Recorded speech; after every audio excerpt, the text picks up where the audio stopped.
मनुष्य कैसे अपने किए का फल भोगता है, आइए इस कहानी के माध्यम से जानते हैं। एक वृक्ष पर अपने बच्चों के साथ एक गिद्ध पक्षी रहता था। गिद्ध अपने बच्चों से बहुत प्रेम करता था। एक दिन गिद्ध के बच्चे गिद्ध के साथ घूमते हुए कहीं जा रहे थे।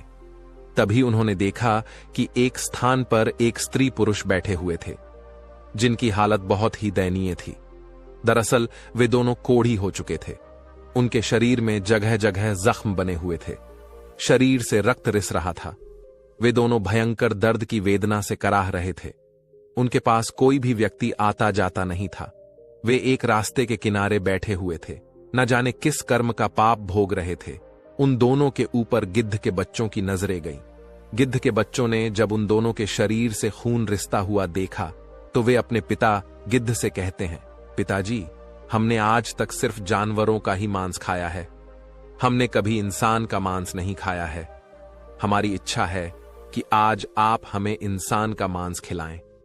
सामने घायल अवस्था में एक स्त्री पुरुष नजर आ रहे हैं। आप हमें इन्हीं का मांस खाने की आज्ञा दें। अपने बच्चों की बात सुनकर गिद्ध कहता है, बच्चों, ईश्वर ने हमें जो भोजन दिया है वही ठीक है। ज्यादा मन नहीं चलाना चाहिए। ज्यादा मन चलाना खुद के लिए ही हानिकारक होता है। आजकल इंसान का मांस बहुत दूषित हो चुका है। वह किसी के खाने योग्य नहीं रह गया है। इंसान इतना नीचे गिर गया है कि उसके कर्म देखकर बहुत लज्जा आती है। धर्म कर्म की समझ रखने वाला वह इंसान इतना नीचे गिर जाएगा, हमने कभी नहीं सोचा था। गिद्ध बोला, हे बच्चों, आजकल भूखे रह लेना, पर इंसान के मांस को खाने कभी मत सोचना। गिद्ध के बच्चों ने पूछा, पिताजी, ऐसी क्या बात है जो इंसान का मांस हम नहीं खा सकते? तब गिद्ध कहता है, बच्चों, मैं तुम्हें एक कहानी सुनाता हूं। यह कहानी इन्हीं दोनों स्त्री पुरुषों की है, जिनका मांस खाने के लिए तुम लालायित हो रहे हो। यदि तुम इनके कर्म जान लोगे तो कभी इंसान का मांस खाने की जिद नहीं करोगे। तब गिद्ध के बच्चे कहते हैं, हां पिताजी, आप हमें वह कहानी जरूर सुनाओ। आखिर हम भी तो जाने कि इंसान का मांस क्यों नहीं खा सकते। आपकी कहानी हम मन लगाकर सुनेंगे। तब गिद्ध वहीं पर एक वृक्ष पर बैठ जाता है और अपने बच्चों को कहानी सुनाने लगता है। वह कहता है, बच्चों, यह कहानी इन्हीं दोनों स्त्री पुरुषों की है, जो नीचे कोढ़ी के रूप में बैठे हुए हैं। इससे पहले यह दोनों एक राज्य के राजा और रानी हुआ करते थे। इस पुरुष की इससे पहले एक पत्नी थी, जो ईश्वर को प्यारी हो गई। राजा और रानी के बीच बहुत ही अटूट प्रेम था। राजा अपनी पहले वाली रानी से बहुत प्रेम करता था। राजा के राज्य में चारों तरफ खुशहाली थी। प्रजा भी अपने राजा का बहुत सम्मान करती थी। राजा भी अपनी प्रजा की भलाई के लिए काम करता था। प्रजा में कोई दुख नहीं था। इसी प्रकार राज्य कार्य करते हुए राजा का समय बहुत आनंद से बीत रहा था। कुछ समय बाद रानी ने एक कन्या को जन्म दिया, लेकिन दुर्भाग्य से बेटी को जन्म देकर वह महारानी चल बसी। राजा को इस बात से बहुत सदमा लगा। राजा के मन में यह बात बैठ गई कि मेरी जो बेटी हुई है, इसी बेटी के कारण मेरी प्राण प्रिय रानी की मौत हुई है। क्योंकि राजा रानी को बहुत चाहता था, रानी का गम राजा से बर्दाश्त नहीं हुआ। इसी गम के चलते राजा की हालत बिल्कुल पागलों जैसी हो गई थी। उसने यह बात अपने दिलों दिमाग में बैठा ली थी कि मेरी बेटी के कारण ही मेरी पत्नी की मृत्यु हुई है। अब तो वह अपनी बेटी को बिल्कुल भी प्यार नहीं करता था, ना ही उसकी तरफ देखता था। मन ही मन वह उसे नफरत करने लगा था। वह हमेशा कहता था कि मेरे घर में यह बेटी नहीं, यह कुलक्षणी हुई है। इसी के कारण मेरी रानी की मौत हुई है। राजा को सबने समझाया कि देखो, जो होना था वह हो गया। अब क्यों बेटी से नफरत करते हो? परंतु राजा के समझ में कुछ नहीं आ रहा था। रानी बहुत ही धार्मिक प्रवृत्ति की थी। वह भगवान की बहुत पूजा पाठ करती थी। उधर राजा ने अपनी बेटी को ही रानी की मौत का जिम्मेदार मान लिया था और वह अपनी बेटी से मन ही मन बहुत नफरत करने लगा था। धीरे धीरे राजा सदमे में पहुंच गया। अब तो उसका राजकाज में भी मन नहीं लगता था और ना ही वह प्रजा की भलाई के बारे में सोचता था। राजा की ऐसी हालत देखकर सभी मंत्री, दरबारी और रिश्तेदारों को चिंता होने लगी कि अगर राजा इस तरह रहेगा तो राज्य की प्रजा बहुत दुख भोगे। इतने विशाल राज्य का क्या होगा? राजा की ऐसी हालत के बारे में जब पता चलेगा तो पड़ोसी देश के राजा बुरी मंशा से हमारे राज्य पर आक्रमण कर देंगे और हमारा राज्य बिल्कुल नष्ट हो जाएगा और इसकी तरक्की रुक जाएगी। सबने राजा को मिलकर खूब समझाया, लेकिन राजा के मन से रानी की यादें नहीं निकल रही थीं। राजा की अबोध बच्ची हमेशा रोती रहती थी, लेकिन राजा उसे नजर भर के भी नहीं देखता था। दासियां ही उस राजकुमारी का लालन पालन करती थीं।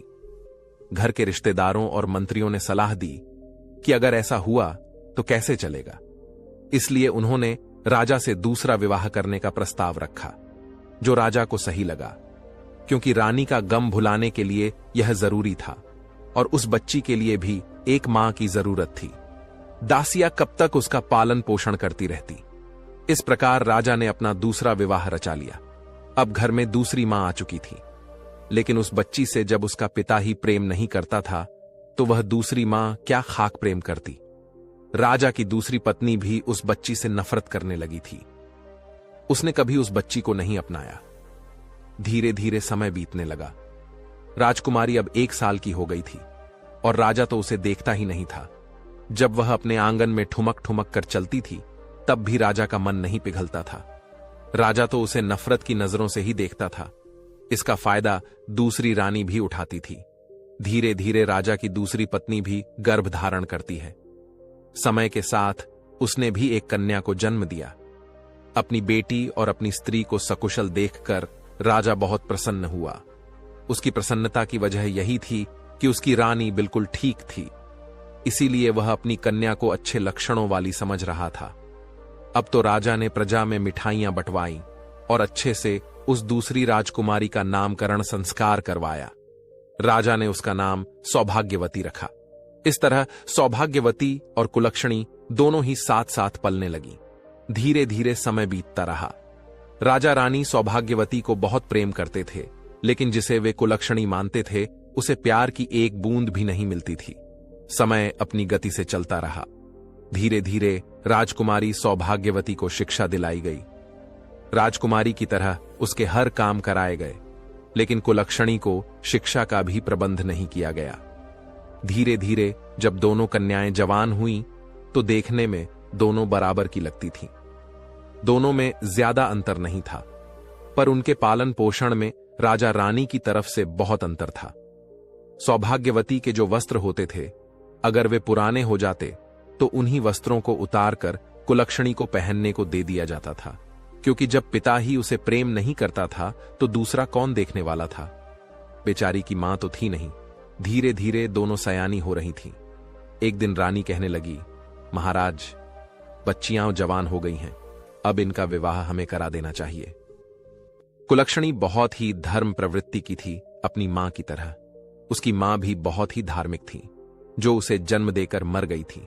वह हमेशा भगवान की बहुत पूजा पाठ किया करती थी, जबकि सौभाग्यवती बहुत अहंकार में रहती थी। उसे यह अहंकार था कि वह राजकुमारी है, उसके पास मां और पिता दोनों का प्यार है। लेकिन बेचारी कुलक्षणी को माता पिता का प्रेम नहीं मिलता था। कुलक्षणी कुछ ज्यादा ही समझदार थी। उसकी सौतेली मां कुछ भी कहती, चाहे उसकी बहन कुछ भी कहती रहती, वह चुपचाप सुन लिया करती थी।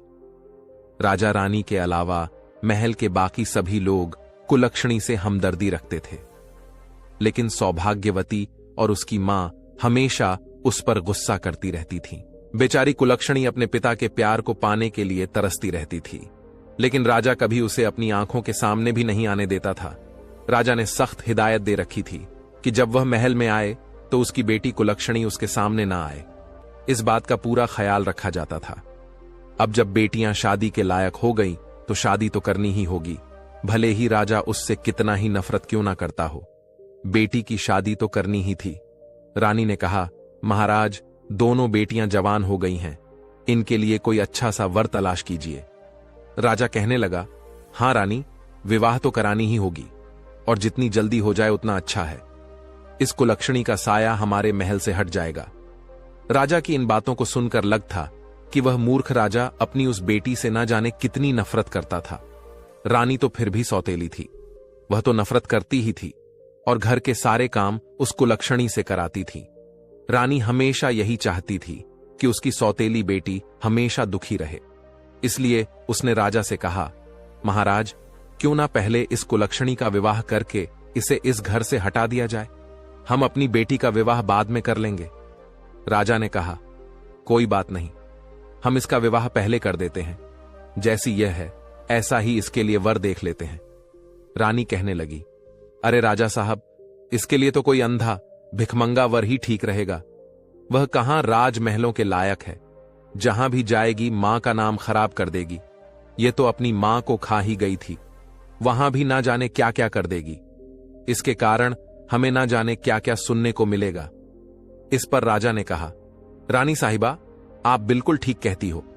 राजा ने तुरंत ही अपने महल में नाई और पुरोहित को बुलवाया और कहा, कुलक्षणी के लिए एक अंधा और परिवार से हीन वर ढूंढ कर आओ, जिसका कोई परिवार ना हो। राजा की आज्ञा पाकर नाई और पुरोहित वर की तलाश में निकल गए। वे चलते चलते बहुत दूर एक गांव में जा पहुंचे, जहां मंदिर के बाहर उन्होंने एक बूढ़ी औरत को बैठे देखा। उसका एक बेटा था। मां बेटा दोनों भीख मांग रहे थे। बेटा अंधा था और घर के नाम पर एक टूटी फूटी घास फूस की कुटिया थी। नाई और पुरोहित उसे देखकर बहुत खुश हो गए, क्योंकि कई दिनों से उन्हें वैसा वर नहीं मिल रहा था जैसा राजा चाहता था। वो दोनों भिखारिन के पास गए और उससे कहा, माई, हम तेरे बेटे के लिए एक बहुत अच्छा रिश्ता लेकर आए हैं। यह सुनकर भिखारिन पहले तो हंसी और फिर कहने लगी, क्यों भैया, क्यों मुझ भिखारिन का मजाक बना रहे हो? भला मेरे अंधे बेटे से कौन विवाह करेगा? तब नाई ने कहा, अरे नहीं, वास्तव में हम आपके बेटे के लिए एक बहुत अच्छा रिश्ता लेकर आए हैं, और वह भी राजमहल से। यह सुनकर भिखारिन को विश्वास नहीं हुआ, लेकिन जब उसे राजमहल से नाता बनाने की बात पता चली तो वह तुरंत राजी हो गई।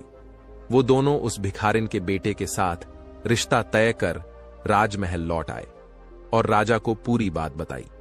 इसके बाद राजा ने अपनी बेटी कुलक्षणी का विवाह उस अंधे भिखारी से कर दिया और दान दहेज के नाम पर भी उसे कुछ नहीं दिया। कुलक्षणी अपनी ससुराल पहुंची तो देखा कि वहां एक टूटी फूटी कुटिया थी, जहां बैठने के लिए भी सही जगह नहीं थी। वह भगवान से प्रार्थना करने लगी, हे भगवान, यह मेरी कैसी परीक्षा है।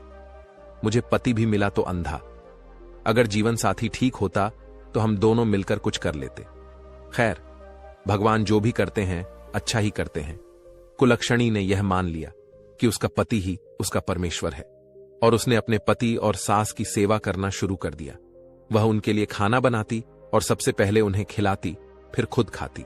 उसने अपने जीवन को भगवान की इच्छा मानकर स्वीकार कर लिया और ससुराल में बहुत प्रेम से रहने लगी। दूसरी तरफ जब काफी समय बीत गया तो रानी ने राजा से कहा, महाराज, अब तो वह मनहूस हमारे घर से जा चुकी है। अब हमें उससे छुटकारा मिल चुका है। क्यों ना अब हम अपनी बेटी का किसी अच्छे राजघराने में विवाह कर दें। अब बिना देर किए राजा ने नाई और पुरोहित को बुलाकर टीका की सामग्री लेकर किसी अच्छे राजकुमार की तलाश में भेज दिया। राजा ने कहा, पुरोहित जी, हमारी इस बेटी के लिए एक अच्छे राजा का बेटा होना चाहिए। एक अच्छा राजकुमार हो जिसका राज्य बहुत विशाल हो। राजा के बताए अनुसार नाई और ब्राह्मण एक चक्रवर्ती राजा के यहां पहुंचे।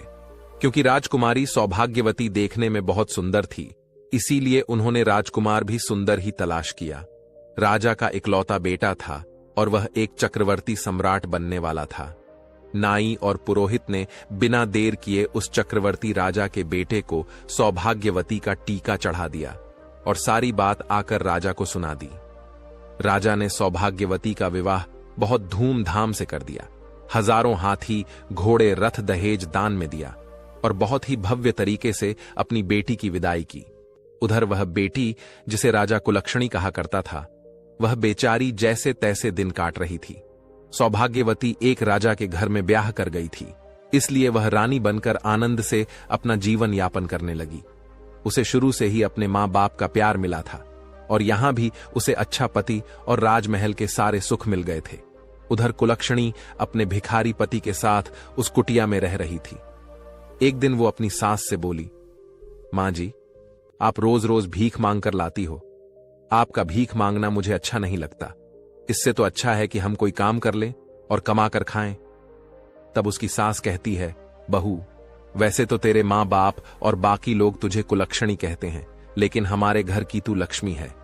तू जो बात कहेगी वह मैं मान लूंगी। भिखारी की बहू कहने लगी, मां जी, इन पैसों में से कुछ पैसे आप मुझे दे दो। मैं इन पैसों से कुछ खरबूजे और तरबूज खरीद कर लाऊंगी, क्योंकि गर्मी का मौसम है और इस मौसम में खरबूजे और तरबूज खूब बिकते हैं। मैं उन्हें बेचूंगी। आप रोज रोज भीख मांगने जाती हो, 10 लोग आपको ठुकराते हैं, कोई 1-2 तरस खाकर कुछ दे भी देता है। मुझसे यह देखा नहीं जाता कि लोग आपका अपमान करें, इसलिए आज से आप घर पर रहो और मैं खरबूजे और तरबूज बेचने जाया करूंगी। सास ने कहा, नहीं नहीं बहू, तू भला कहां जाएगी। बहू ने कहा, मां जी आप चिंता मत करिए, मैं यह सब कर लूंगी। सास बोली, ठीक है। उसकी सास और पति भीख में जो पैसे इकट्ठे किए थे वह पैसे अपनी बहू के हाथ में रख देते हैं। बहू बाजार गई और कुछ तरबूज और खरबूजे खरीद कर रख लिए। जंगल के रास्ते पर एक मंदिर था, वह उसी मंदिर के सामने जाकर बैठ गई। वहां से गुजरने वाले लोगों को तरबूज और खरबूजे बहुत पसंद आते थे, इसलिए हाथों हाथ उसके तरबूज और खरबूजे बिक गए। सारे तरबूज तो बिक गए, केवल 2 खरबूजे उनके पास रह गए थे। उसी समय संयोग से विधि और विधाता उसी रास्ते से गुजर रहे थे। विधि कहने लगे, प्रभु देखो, कितने सुंदर खरबूजों की सुगंध आ रही है, मुझे भी यह खरबूजे खाने हैं। विधाता बोले, देवी कहां तुम इन खरबूजों के चक्कर में आ रही हो, चलो हमें उज्जैन पहुंचना है। विधि ने कहा, नहीं नहीं प्रभु, मुझे तो यह खरबूजे खाने हैं। माता विधि जिद्द करके कहने लगी, देखो वो स्त्री खरबूजे बेच रही है और वह तो आपकी भक्त है, प्रभु हमें उससे खरबूजे जरूर लेना चाहिए। माता विधि और विधाता ने एक बूढ़े और बुढ़िया का रूप धारण किया और पहुंच गए उस खरबूजे वाली के पास। उसके पास मात्र 2 ही खरबूजे बचे थे। माता विधि और विधाता ने बहुत ही दीन रूप बनाया था। फटे पुराने वस्त्र थे, जर्जर हालत थी। वे उसके पास पहुंचे और कहने लगे, बिटिया हम दोनों भूखे हैं, क्या हमें कुछ खरबूजा खाने को मिलेगा। तो कुलक्षणी कहने लगी, माई आप बैठो, इतनी गर्मी हो रही है, लो पहले पानी पी लो। उसके पास जरा सा पानी था। पहले उसने विधाता और माता विधि को पानी पिलाया और आराम से उन्हें बैठाया। उसके बाद एक करके दोनों को खरबूजा खाने को दिया। दोनों लोगों ने वे दोनों खरबूजे खा लिए। उसके बाद माता विधि कहने लगी, बिटिया हमारे पास तो तुम्हें देने के लिए कोई पैसे नहीं है, हम कहां से पैसे देंगे, हम तो भूखे थे, इसलिए खरबूजे तो हमने खा लिए। वह कहने लगी, कोई बात नहीं मां, आज मैं खरबूजे बेचने आई थी और ईश्वर की कृपा से मेरे सारे खरबूजे बिक गए। अब मेरे पास सिर्फ यह 2 खरबूजे शेष बचे थे। अगर आपने उन्हें खा लिया है तो यह भी मेरे लिए पुण्य का काम है। आप तो बूढ़ी मां हो, मेरी कोई मां नहीं है और आपने मुझसे इतने प्यार से बेटी कहां है। बेटी शब्द सुनने के लिए तो मैं और मेरे कान ही तरस गए थे। कभी मेरे पिता ने भी मुझे बेटी का प्यार नहीं दिया। तब माता विधि हुई, बूढ़ी मां कहती हैं, बिटिया मैं काफी दूर से चलकर आई हूं और राह में चलने के कारण मेरी सांस फूल रही है, मेरे पैरों में बहुत दर्द हो रहा है। कुलक्षणी ने कहा, लाओ मैया, मैं तुम्हारे पैर दबा देती हूं। इतना कहकर वह माता विधि के चरण दबाने लगती है। ठंडी हवा चल रही थी। विधि मां को नींद आ जाती है। फिर कुलक्षणी अपने पल्लू से उनके ऊपर हवा करने लगी ताकि उनके ऊपर कोई मक्खी या मच्छर ना बैठे। विधाता भी वहीं पर लेट गए। जब माता विधि की आंख खुली तो वे दोनों बहुत प्रसन्न हुए और कहने लगे, बेटी तूने तो हमारी बहुत सेवा की है और हमारे पास तो तुम्हें देने के लिए कुछ भी नहीं है, हम तुम्हें क्या दें। वह कहने लगी, कोई बात नहीं मां, मेरी कोई मां नहीं है, आपकी सेवा करके तो मुझे मां जैसा प्यार मिला, ऐसा लगा जैसे आप मेरी मां हो। तब माता विधि कहती हैं, अच्छा बेटी अब हम चलते हैं। जाते हुए माता विधि ने विधाता से कहा, प्रभु अगर आपकी झोली में कुछ हो तो इस बेचारी को दे दीजिए, ये बेचारी बहुत ही गरीब है और इसके पिता ने इसके साथ बहुत अन्याय किया है। विधाता बोले, देवी मेरी झोली में केवल भभूति है, इससे इसका क्या भला होगा। माता विधि बोली, प्रभु लोगों का भला तो आपके भला कहने से ही हो जाता है। फिर भी मन समझाने के लिए माता विधि ने विधाता की झोली से कुछ भभूति निकाली और उस बेचारी को दे दी। वह भभूति उसने अपने साड़ी के पल्लू में बांध कर रख ली। शाम को जब वह अपने घर पहुंचती है तो अपनी सासू मां से कहती है, मां जी, आज एक वृद्ध मां बाबा की सेवा करके मुझे अपार सुख मिला। और देखो मां, आज की कमाई, आज मेरे सारे खरबूजे बिक गए। मां, अब तुम्हें और मेरे पति को कहीं भी भीख मांगने की जरूरत नहीं है। अब हम मेहनत से काम करके अपना गुजारा करेंगे और ईश्वर की कृपा रही तो हम सम्मान की जिंदगी जिएंगे। आज से हमें भीख नहीं मांगनी है। तब उसकी सांस कहने लगी, बेटा, मैं तेरी जैसी बहू पाकर धन्य हो गई हूं। मैंने तो कभी सोचा भी नहीं था कि कभी मेरे बेटे का भी विवाह होगा। मुझे नहीं पता था कि मेरे बेटे के नसीब में इतनी संस्कारी और लक्ष्मी जैसी बहू लिखी होगी। मैं तो भगवान की बहुत आभारी हूं कि भगवान ने मेरे बेटे की किस्मत में तुम्हें लिखा था। वह कहने लगी, मां, आज एक वृद्ध मां बाबा आए थे। उन्होंने मुझे यह भभूति दी है। मैं इसका क्या करूं? तब उसकी सांस बोली, बहू, जरा रुको, अभी मेरा बेटा आता होगा। जैसा वह कहेगा तुम वैसा ही करना। शाम को जब उसका पति आया तो वह कहने लगी, स्वामी, आज मुझे यह भभूति मिली है, मैं इसका क्या करूं? तब उसका पति कहने लगा, एक काम करो, घर के चारों कोनों में इसे छीरक दो और जो बचे उसे संदूक में रख दो और जरा सी भभूति हमारे जो तुलसी का गमला है उसमें रख दो। वह कहने लगी, ठीक है, मैं ऐसा ही करूंगी। उसने उस भभूति को अपने घर के चारों कोनों में बिखेर दिया। जरा सी भभूति संदूक में रख दी और रात को खाना बनाया। खाना खाकर अपनी सासू मां को खिलाया, अपने पति को खिलाया, फिर खुद खाकर घर की साफ सफाई करके सो गई। सुबह जब वो उठती है तो क्या देखती है कि उसकी कुटिया की जगह एक बहुत ही सुंदर महल बन गया है। चारों कोनों पर हीरे मोती चमक रहे हैं, धन के अंबार लगे हुए हैं और अनगिनत धन से घर भरा हुआ है।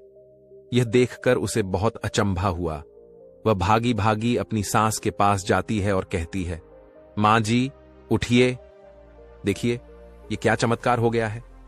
उसकी सासू मां की आंख खुली तो उसने देखा कि उसका घर तो पहचानने में नहीं आ रहा है।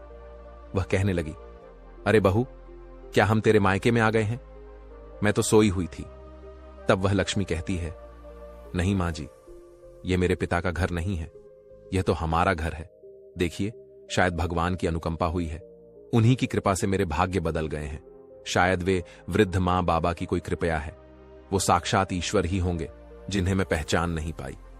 भगवान को ना पहचान पाने का दुख अब तो उसे बहुत कचोटने लगा था और वह रोने लगी कि भगवान साक्षात मेरे पास आए और मैं उनको पहचान नहीं पाई। उसकी सासू मां ने उसे धीरज बंधाया। तभी उसके पति की आंख खुल जाती है और वह चिल्लाते हुए बोला, अरे लक्ष्मी, यह मैं अपनी आंखों से क्या देख रहा हूं? अब तो मुझे दिखाई दे रहा है। वह अपनी मां से बोला, मां, देखो, मुझे सब कुछ दिखाई दे रहा है, अब मैं अंधा नहीं रहा। यह देखकर लक्ष्मी की खुशी का ठिकाना नहीं रहा। उसके पति की आंखें ठीक हो गई थीं। यह उसके जीवन की सबसे दिग्गज खुशी थी। इतनी खुशियां तो उसे धन दौलत पाकर भी नहीं हुई थीं। भगवान की कृपा से अब उसका पति किसी राजा से कम नहीं लग रहा था। अब उन्होंने कहा कि जब इतनी दिग्गज कृपा हो ही गई है तो क्यों ना हम भगवान की चर्चा करवाएं, पाठ करवाएं, लोगों को अपने घर बुलाएं और खूब दिग्गज सा भंडारा करवाएं। उसकी सासू मां कहने लगी, बेटी, तुम तो मेरे घर की लक्ष्मी हो, जैसा तुम करना चाहो वैसा करो, मैंने कब मना किया है। अब तो लक्ष्मी ने अपने घर में एक कथा का आयोजन किया और अपने रिश्तेदारों को निमंत्रण दिया। सारे रिश्तेदारों में निमंत्रण बंटवाकर एक पत्र अपने मायके भी भिजवाया और एक चिट्ठी अपनी बहन सौभाग्यवती के घर भी भेजी। निमंत्रण पाकर लक्ष्मी का पिता और उसकी सौतेली मां भी आए। वे आए तो थे, परंतु उनकी हालत बहुत खराब हो गई थी। वे अपनी बेटी की हालत पर हंसने के लिए वहां आए थे, लेकिन वहां पहुंचकर उसके पिता का तो शर्म से सिर नीचा हो गया। वह सोच रहा था कि मैंने अपनी बेटी के साथ ऐसा किया, लेकिन उसका नसीब देखो, नसीब के आगे किसी की नहीं चलती। मेरे चाहने से क्या होता है जब भगवान ने उसका नसीब स्वयं अपने हाथों से लिखा हो। उसके माता पिता को अब बहुत अफसोस हो रहा था, क्योंकि जब लक्ष्मी और सौभाग्यवती की शादी हुई थी तब उसके पिता ने अपनी बेटी को कुछ भी नहीं दिया था और जानबूझकर एक अंधे भिखारी के साथ उसका विवाह किया था। इसी पाप के कारण उसका पिता और सौतेली मां दोनों कोढ़ी हो गए थे। बहुत उपचार करने के बाद भी वे ठीक नहीं हुए थे। उनका राज्यपाठ धूमिल होता जा रहा था। प्रजा में राजा के प्रति रोष पैदा हो गया था, क्योंकि जब राजा ही राज करने वाला मजबूत ना हो तो राज्य तो गरीब हो ही जाएगा। उसके राज्य में घुसपैठ होने लगी थी। उसका पिता एक नाम मात्र का राजा रह गया था। जब उसकी बहन सौभाग्यवती आई, और सौभाग्यवती तो पहले से ही घमंडी थी, वह पहले ही लक्ष्मी को बात बात पर ताने मारती थी। जब सौभाग्यवती आई तो उसने अपनी बहन की शान और शौकत देखकर चौंक गई। वह सोचने लगी, मैं एक चक्रवर्ती सम्राट की पत्नी हूं, मेरे पास इतने दिग्गज राज्य का मालिक है, लेकिन यह महल और इसके सुख साधन तो मुझसे भी कहीं ज्यादा है। अपनी बहन का वैभव देखकर वह बहुत बेचैन होने लगी और कहने लगी, लक्ष्मी, तुझे यह कहां से मिला, कैसे मिला? तब लक्ष्मी ने सारी बातें अपनी बहन को बताईं। सौभाग्यवती यह सुनकर और भी ज्यादा बौखला गई। सौभाग्यवती के मन में फिर से लालच आ गया। वह किसी भी कीमत पर अपनी बहन लक्ष्मी को नीचा दिखाना चाहती थी। वह तो चाहती थी कि लक्ष्मी उससे ऊपर कभी ना पहुंच पाए, लेकिन जिसे भगवान उठाना चाहते हैं उसे कौन रोक सकता है? ऊपर उठाने वाला तो ईश्वर है। किसको कब क्या बना दे, कोई नहीं जानता। सौभाग्यवती ने जब अपनी बहन से पूछा कि उसके समृद्ध होने का क्या कारण है, तो भोली लक्ष्मी ने पूरी बात उसे बता दी कि उसने एक वृद्ध मां को खरबूजे खिलाए थे। उन्हीं के आशीर्वाद से यह सब हुआ है। अपनी बहन से यह सब जानकर सौभाग्यवती राजमहल में जाकर अपने पति से कहती है, देखो जी, मैं भी खरबूजे बेचने जाऊंगी। उसका पति कहने लगा, अरे सौभाग्यवती, तुम यह कैसी बातें कर रही हो? हमारे राज्य में किसी प्रकार की कोई कमी नहीं है, और तुम्हारी बहन इतनी गरीब थी, उसकी सच्ची श्रद्धा और भक्ति देखकर उस पर भगवान ने कृपा की है। तुम तो जलन के मारे मरी जा रही हो, तुम्हारे पास किस चीज की कमी है? लेकिन सौभाग्यवती नहीं मानी। वह कहने लगी, नहीं जी, मुझे तो खरबूजे बेचने जाना है। तो पति कहने लगा, ठीक है, अगर मेरी बात नहीं मानती हो तो चली जाओ। उसने खरबूजे बोरे में भर लिए और एक मंदिर के पास जाकर बैठकर बेचने लगी। संयोग से उस दिन भी माता विधि और विधाता उधर से आ रहे थे। खरबूजे बहुत ही ताजे ताजे थे। माता विधि बोली, प्रभु देखो, मुझे खरबूजे खाने हैं। गर्मी का मौसम है और यहां बहुत सुंदर सुंदर खरबूजे दिखाई दे रहे हैं। विधाता ने बहुत समझाया, लेकिन विधि जी नहीं मानी। उन्हें तो सौभाग्यवती के खरबूजे पसंद आ रहे थे। अब उन्होंने फिर से वृद्ध का भेष बनाया और एकदम से उसके पास पहुंच गए। उस दिन सौभाग्यवती का एक भी खरबूजा नहीं बिका था। माता विधि कहने लगी, बिटिया, बहुत तेज भूख लगी है, गर्मी के मारे जन निकली जा रही है, बहुत प्यास भी लगी है, जरा सा पानी पिला दो और हमें जरा खरबूजा खाने को दे दो। तो सौभाग्यवती कहने लगी, अरे हटो यहां से, वैसे भी सुबह से बोनी तक नहीं हुई है, कहां से भिखारी चले आए मांगने के लिए। अब विधि और विधाता एक दूसरे की तरफ देखकर मन ही मन मुस्कुरा उठे और वहीं बैठ गए। सौभाग्यवती लाठी उठाकर कहने लगी, हटो यहां से, तुम लोग कितने गंध हो, मैं यहां खरबूजे बेचने आई हूं। तुम्हें देखकर कोई मुझसे खरबूजे खरीदने भी नहीं आएगा। अभी तक मेरा एक भी खरबूजा नहीं बिका है, और जब भगवान आए तो मैं उन्हें कैसे खरबूजा खिलाऊंगी। तुम लोग पीछे हटो। सौभाग्यवती ने उन्हें एक भी खरबूजा नहीं दिया। सुबह से शाम हो गई, लेकिन विधि और विधाता वहां नहीं आए। वह उठकर चलने लगी और कहने लगी, अब मैं जा रही हूं। जब भगवान साक्षात नहीं आए, उसने उस बुढ़िया से ही कहा, हे बूढ़ी मां, आप ही मुझे जरा सी भभूति दे दो। तो माता विधि विधाता से कहने लगी, हे प्रभु, इसे जरा सी भभूति दे दीजिए। विधाता ने अपने झोले में हाथ घुसाया और सौभाग्यवती को जरा भभूति निकाल कर दे दी। सौभाग्यवती खुशी खुशी अपने घर आई और अपने पति से बोली, देखो जी, मैं भभूति ले आई हूं, अब इसका क्या करना है। इतना कहकर उसने वह सारी भभूति अपने घर में छिटक दी और जरा सी तुलसी के गमले में रख दी। शाम को खाना खाकर सो गई। पहले तो उसे सारी रात नींद नहीं आई, और जब सुबह वह सोकर उठी तो उसने सोचा था कि घर में सुबह हीरे मोतियों के अंबार लगे मिलेंगे। सोच सोच कर वह बहुत खुश हो रही थी।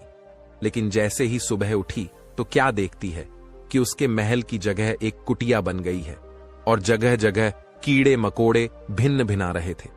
अब तो सौभाग्यवती जोर जोर से रोने लगी और कहने लगी, हे भगवान, ये क्या हो गया। अब वह गाली गलौज करने लगी और अपनी बहन को गाली देने लगी कि इसने यह सब करवाया है। उसका पति उसे समझाने लगा, देखो सौभाग्यवती, तुमने जो लालच में आकर यह सब किया है, इसीलिए तुम्हारे साथ ऐसा हुआ है। तुम्हारी बहन दिल की बहुत अच्छी है। भगवान ने उसकी भक्ति देखकर उस पर कृपा कर दी, लेकिन तुम लालच में थी और अपने पास जो था उसे भी बर्बाद कर दिया। जो अपने पास होता है उसी में संतोष करना चाहिए। उसके पति ने उसे खूब समझाया, लेकिन सौभाग्यवती अपनी बहन लक्ष्मी को कोसने लगी। वह कहने लगी, लगता है मेरी उस बहन की छाया मुझ पर और मेरे घर पर आ गई है, इसलिए हमारे साथ ऐसा हुआ है। उसके पति ने उसे बहुत समझाया और कहा, तुम अभी भी सुधर जाओ। जब यह खबर उसके मायके में पहुंची तो राजा और रानी जो कोड़ी हो गए थे वे उसे देखने के लिए आए। अपने माता पिता की ऐसी हालत देखकर सौभाग्यवती कहने लगी, अरे दूर हटो, तुम मेरे घर के अंदर मत आना। ऐसे मां बाप की मुझे जरूरत नहीं है जो इतने गंदे हो, जो कुष्ठ रोग से पीड़ित हो। मैं ऐसे मां बाप को नहीं रख सकती, ना ही उनकी सेवा कर पाऊंगी। मुझसे दूर रहो। उसके माता पिता अपनी बेटी के दुख में दुखी होने के लिए आए थे, लेकिन उसकी बेटी ने उन्हें फटकार कर भगा दिया। और जब यह बात लक्ष्मी को पता चली कि उसके माता पिता दर दर के भिखारी हो गए हैं और उसकी बहन का राजपाठ नष्ट हो गया है, तो लक्ष्मी अपने पति के साथ उसे देखने के लिए उसके घर आई।